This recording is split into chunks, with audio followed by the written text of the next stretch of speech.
I mean, I have such vivid memories of the sports around here at that time, too, with the Mets and the Yankees and the FDNY and NYPD hats and seeing Bobby Valentine and the Mets and Joe Torre and the Yankees go down to Ground Zero and hand out bottles of water and all of those things. And when the NFL season ended up starting, I remember even with the Patriots coming out and Joe Andruzzi with the flag and just there's just so many of those memories. And obviously we know, the Yankees end up in the World Series that year. You've got amazing stories about that of family members that had lost loved ones that were a part of that World Series and what it meant to them. The Mets getting so close to coming back from a miserable start in 2001 and almost making the playoffs, and that Piazza home run that was so iconic and unfortunately succumbing once again to Brian Jordan and the Atlanta Braves. But I guess just because of that time of history where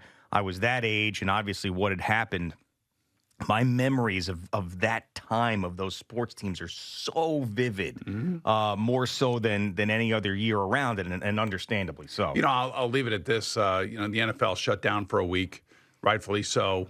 We got back up and running the week after. I guess it was probably about 10, 12, 14 days after the event, or 12 days after the 9/11 event. And I was working for Fox at the time, and I was told to stay in New York because I was doing that show out in L.A. every weekend, and I would have to fly every weekend on Saturday out to Fox. And we had the early morning show before their pregame show. And I was working with Jay Moore, Billy Ray Smith, Deacon Jones, Chris Myers, I think, was the host. And they said, stay in New York, and we want you to do your live hits from the USS Comfort, which was actually brought here into New York Harbor, and they didn't need it. That was the sad aspect of it. And I remember doing the hits for that show, and also I think for the Fox pregame show from the deck of that ship.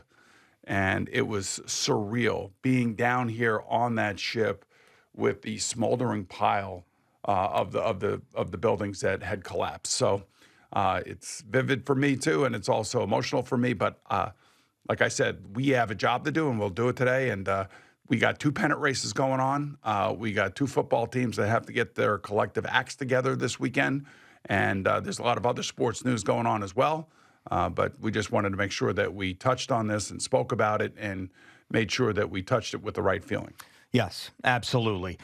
So as I mentioned before we got into the remembrance, I mean, maybe it's because I'm not a Jets fan but I feel like I understand the Jets fan because of the teams that I root for. But I was thinking about last year, and we had Brandon playoffs with Zach.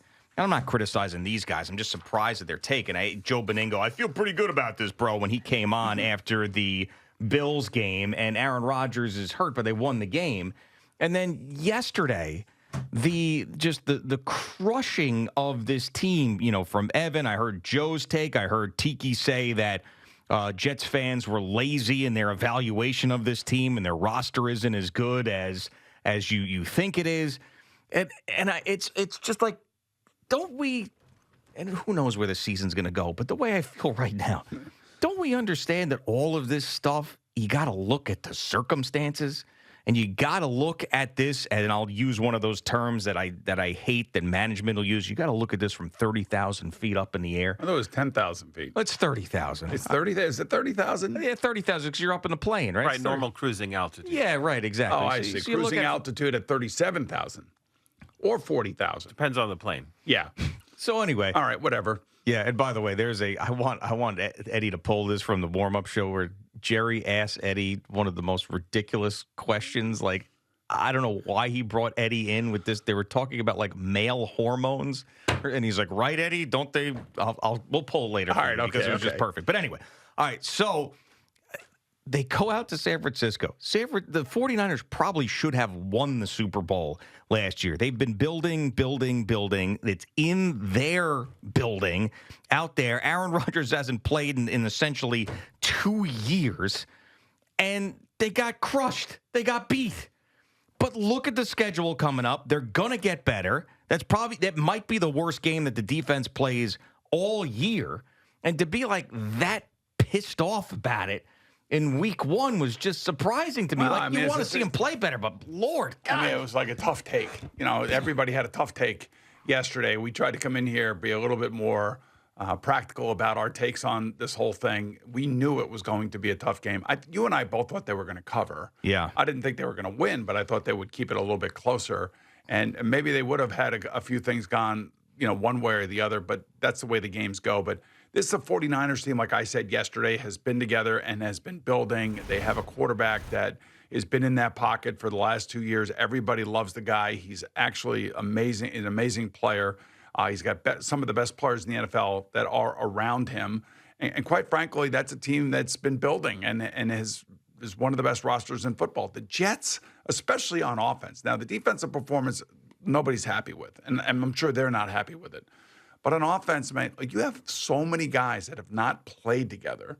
I don't think people understand what it means to go out on the field in these high pressurized situations.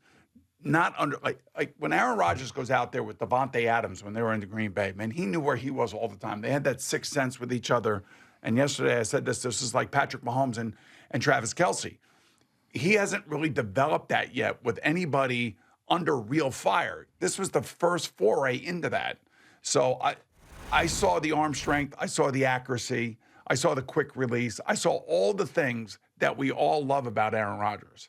So it's only going to get better. And I thought that the pass protection was pretty damn good. Yeah, and him getting the ball out was pretty damn good too. Something that we were worried about. So yeah, I mean there are some positives there. And yes, the defense got roasted, but they got roasted against one of the best offensive teams in football that's got weapons all over the place and is basically in their window right now. Now I will say this in regards to a warning shot across the bow.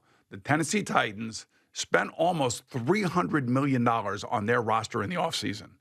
The biggest difference, obviously, between the Titans and the 49ers is going to be the offense that the Titans are going to run out there. Also the quarterback, right? Well, that's what I'm saying. Yeah. Led by the quarterback, Will Levis, who had like a number of brain cramps against Chicago. And the defense has got to get turnovers if they're going to win this game.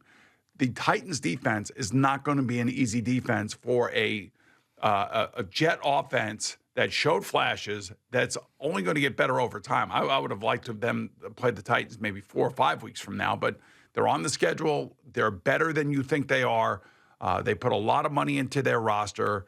They have cover corners. They have pass rushers, and it's not going to be an easy game whatsoever. Like we all think that this is going to be one of these mail-in games. You got something else coming to you, and I'm sure not mail-in, but I mean, listen, they're favorites on the road because of Will Levis. That is why, and that offense, just like the Jet offense, that Titan offense has got to get used to each other as well. And this is where the defenses usually stand up and hold up pretty good.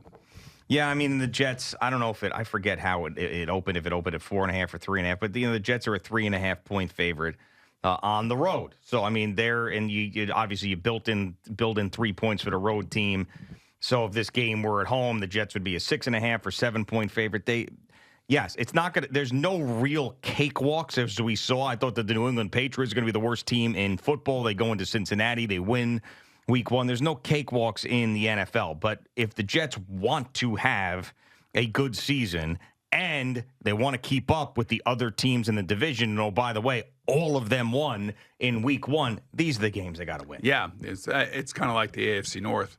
It's going to be a dogfight until December. And you can't overreact one way or the other. If Aaron Rodgers goes down and throws for 400 yards this week, which is not going to happen, by the way, but if he did, and you came out of there 1-1, and you won by 10 points, everybody thinks it's back on track. I mean, all they have to do is figure out a way to win the game. That's all there is to it. Doesn't matter how it looks, but they can't lose the game. That's the point. That's the pressure point. That's when we'll start getting a little bit crazy, as if they start 0-2 and then end up losing this game and look like crap in the process of doing it. But not after week one. I'm just saying, it's the quarterbacks that they're playing now. They just played a quarterback that was in the MVP race last year until the end of last year, and they lost to the Baltimore Ravens. So this week, it's a quarterback that still has made mind-numbing mistakes when he's on the field. and you got to force him into those same mistakes. The reason the Chicago Bears won is because of a block punt and because of a interception return from Will Levis. What he was doing, I have no idea. There's no way to explain it. And Chicago came back from a 17-point deficit and beat the Titans at home with Caleb Williams not doing much. That's how bad that quarterback had to be for the Titans in order for the Bears to win. Think about that for a second. So this is the quarterback that they have to go against, and the next group of quarterbacks that they go against are not even remotely close to where Aaron Rodgers is. I could tell you Brock Purdy is probably ahead of Aaron Rodgers just because of the guys that he's playing with, the coach that he has, the offense that they run, and how he seamlessly fits into that offense. That's not the case with Will Levis. Yeah, for the first time in a very long time, you could say that the Jets have a distinct quarterback advantage for several games in a row. That is, you haven't been able to say that in years. And that's why they're favored.